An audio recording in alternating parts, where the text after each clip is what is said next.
Hello guys, isang good morning sa ating lahat. And today guys, it's already 9:22 a.m.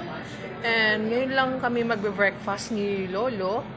And the last time na gumawa ako ng video is meron ako daladalang Star Margarine. Pero ngayon, ang daladala ko naman is Cheese Whiz. Ayan. And binigyan ko din si Lolo ng kanyang Cheese Whiz. So ayan siya guys. Ayan. Mukhang nagustuhan niya yung cheese whiz na binigay ko kasi nagustuhan niya yata kasi kakaiba nga naman yung lasa na binigay ko ngayon sa kanya. So, ganyan ko kamahal ang alaga ko. And kung ano yung meron sa akin, kailangan meron din sa kanya. So, kain tayo. Isang subo para sa inyo.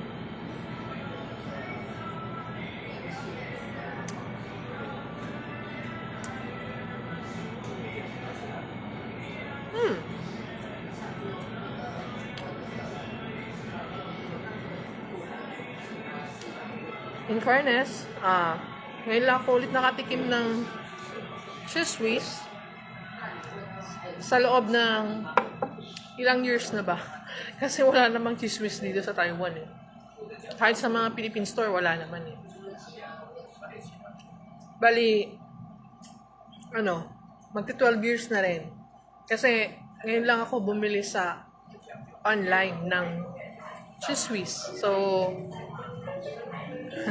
syempre, puro mga Taiwan food naman ang kinakain ko, kaya medyo napaflattered ako sa mga lasa ulit ng mga palaman natin sa Pilipinas. So, masarap naman siya, pati sa Star Margarine, alam nyo na, pangpatangkad yun. Tapos ito, pangpatangkad din yata to, pero matangkad na ako, kaya hindi na ako tatangkad.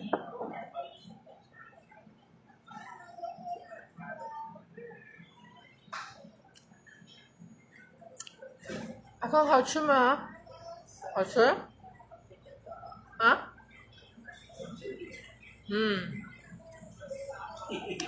？Sabi ng lolo ko masarap daw.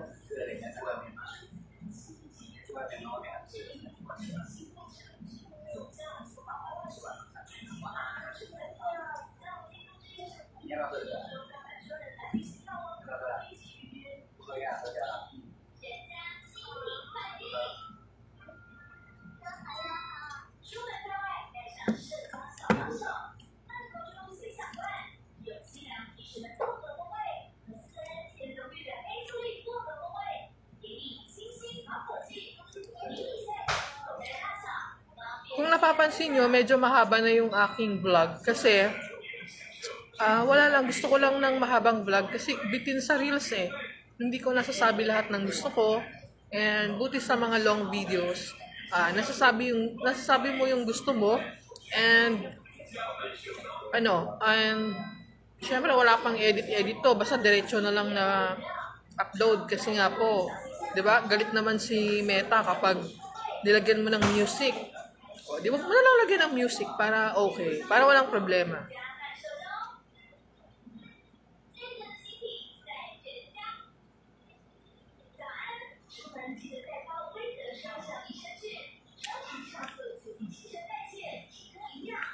Kain nga pala tayo.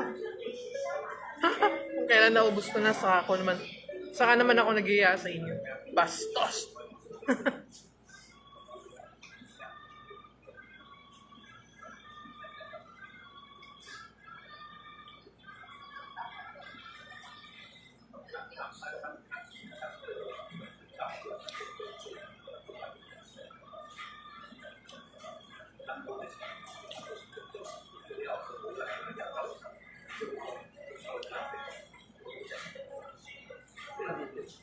Ha?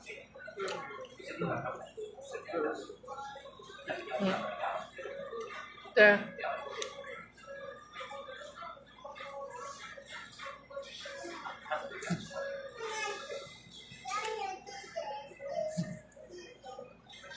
Aslında Sufanya.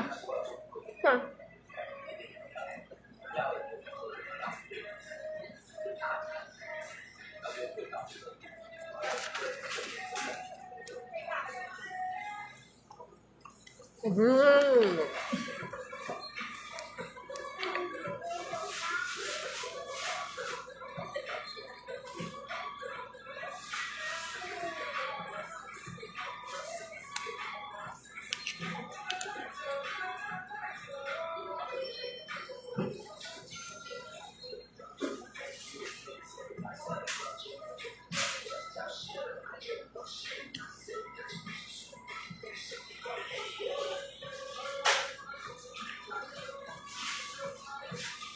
Ito nga palang iniinom ko is yung tea. Ah, para siyang lasang tubig. Pero tea ito.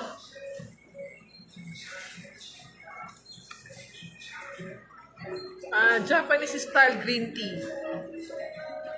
And sugar free. Nakakapayat siguro to. Sugar free.